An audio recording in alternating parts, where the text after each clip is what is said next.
PAF Multi-Role Fighter Project OCT. Philippine Air Force Chief Lieutenant General Connor Anthony Canlas Sr. on Monday said the multi-role fighter aircraft project had been approved by the President of the Philippines.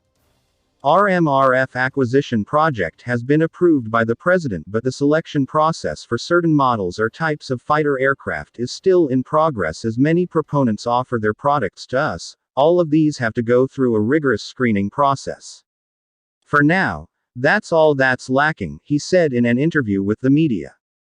Canlas added that the MRF project contract could be signed this year. The choice is between the US F-16 and the Swedish Gripen.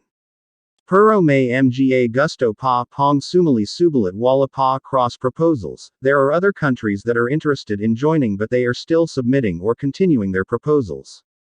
Sa ngayon, dalawa pa lang, for now, we only have 2 proposals, he added.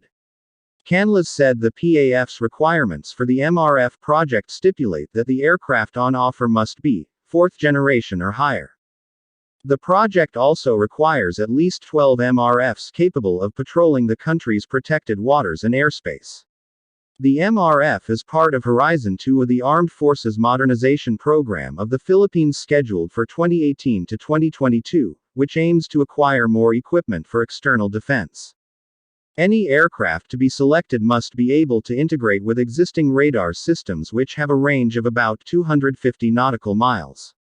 Once this MRF is acquired, the PAF, with the help of this radar system, can be deployed to determine whether an aircraft flying over the country's airspace is friendly or hostile.